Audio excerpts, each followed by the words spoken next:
Okay guys, magandang umaga. Papunta tayo ngayon sa Victoria.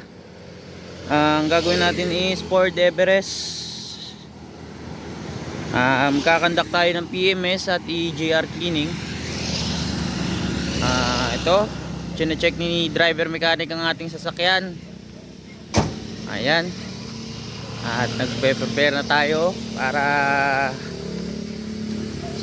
sumabak ulit sa ating gagawin. At nakita ni Kuya Junel yung ating nawawalan tools na panikwat. Yun, tara samahan nyo kami. Stay tuned lang kayo dyan guys. Alam ko talaga ang konti. Buti nakita mo Kuya.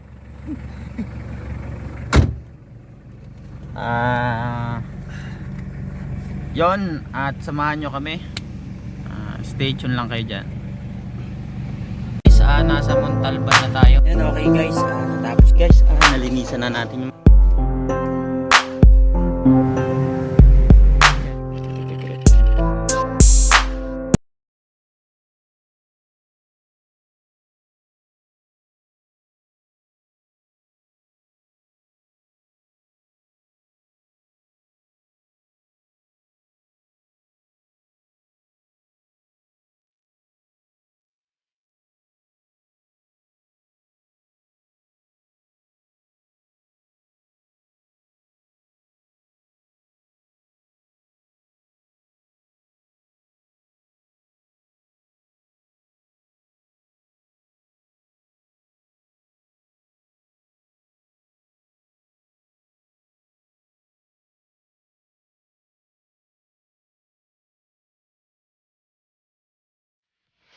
okay guys, nandito na tayo.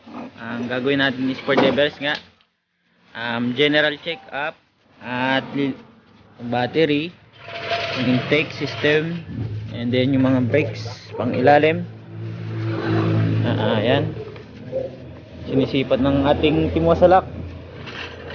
Then scan muna natin. Yan.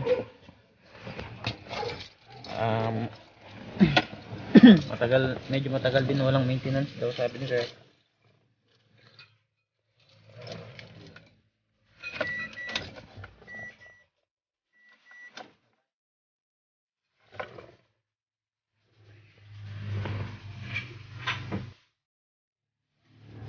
Yan, itetest natin tong battery. Negative, positive. Make sure na maganda yung contact kasi minsan hindi nababasa nitong battery tester natin.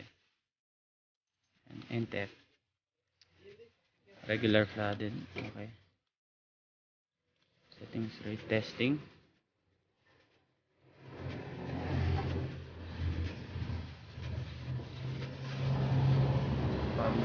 Replace healthy 48%, charge 64, 12.44. Ibig sabihin replace, kailangan ng palitan tong battery. Sir, ilang taon na tong battery nyo? Parang isang taon na may kita tayo. Sulit eh. Okay. Replace na. Replace na. Matic ba? Magkakasabay yan eh, ito. Matic ba to? Hindi, manual. Ito kinaganda, manual. Hindi pa naman siya nag-ano. Binabanatan ng ating timwasalak. Talagang napakalupit. Yan si Junel. Kinikis-kis yung brake pads. Si under chassis specialist natin. Yan. Mga pang malupitan to.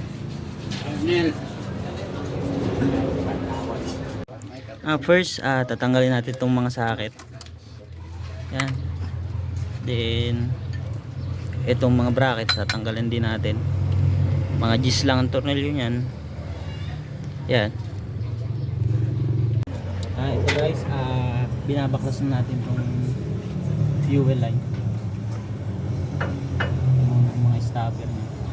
Kala ko binili mo na kahapon yung motor. Ano yun? Kape. Yan. Kay ano yun? Kay Capsule. Kay ano yun? Kay Bukal. Kay Busgabar na. Fuel line, 17 lang to. Busgabar na. Di ba't ang kanyang ano ay ano? Yung Yamaha na piston. Piston ba? Hindi. Yung ano? Dali tandaan yung fuel line Hindi, niya. yung old model na big type ng Yamaha. Yan guys, natanggalan natin yung fuel line. Ang ginawa na lang natin is hindi na natin inalis at dito na lang natin nilagay para hindi tayo mahirapan pag bumalik mamaya. Yan, then ito na lang fuel rail. 3 tornilyo lang yan. At itong sa pupunta niyang supply pump, then pwede natin matanggal siya. Yan. Baklas natin yung papunta, yung galing sa supply pump. Then ito. Tapos ito.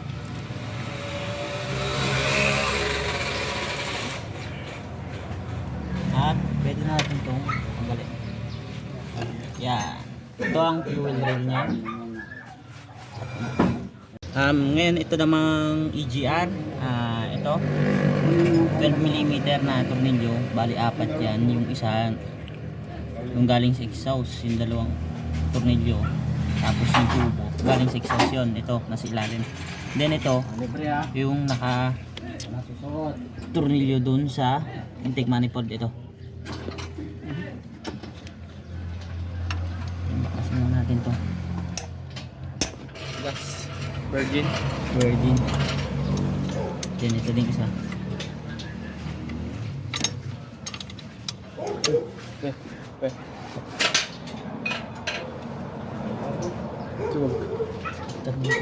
Ito yung EGR nya na tanggalan natin.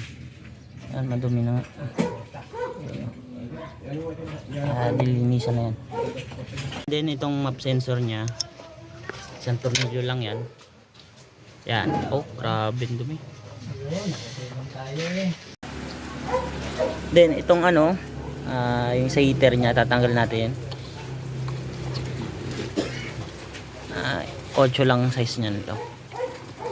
Then itong namang hose sa throttle body, 10mm, pwede namang Phillips screwdriver.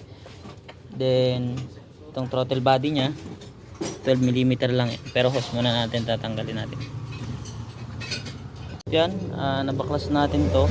Ito yung vacuum hose nya, dalawang hose yan, tatanggalin lang natin.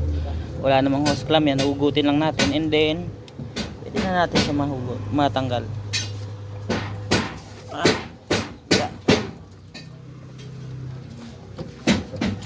Yeah. Yan, grabe ang dumi ng throttle body nya. Yan, natanggalan natin yung dalawa. Pinakawag lang natin para magkaroon tayo ng access dito, para hindi na tayo mag-drain ng coolant. Then mag-proceed na tayo dun sa ibang tornilyo nung intake manifold. Meron yan dito sa ibabaw, and then meron din dun sa ilalim. Ayan guys, dito naman tayo sa intake. Pero bago natin matanggal yung sa intake manifold nya, itong bypass, yung papuntang heater core na tubo at hose ay kailangan natin matanggal. Dalawa lang tornilyo yan. Ito 12mm lang gamitin natin. Yan. Yan. Yeah. Ito.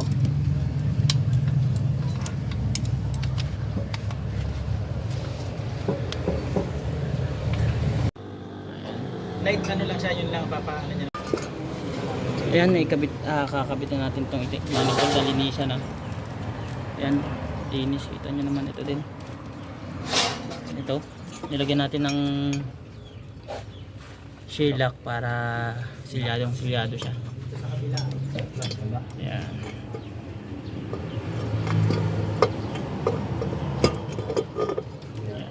Parang hindi ba alisin ang cover? Ayan, tapos yung mga tornilyo nya. Ganun lang ulit yung process.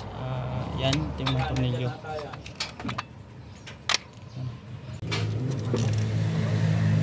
Ayan, okay guys, hinihipitan natin mga nut at bolt sa intake manifold. Nag-ari sir yung tornilyo. Yan guys, binabalik na natin tong ano naman, yung fuel rail, then the fuel line. Ganun na ulit ang process yung 17mm na combination. Yan, okay guys, natapos na natin to gawin ng Everest. Naibalik na lahat, nalinisan ng mga sensor, then ready for start na lang. Yan. Yan. Okay guys, na-start na natin.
Yan, okay guys, natapos na natin.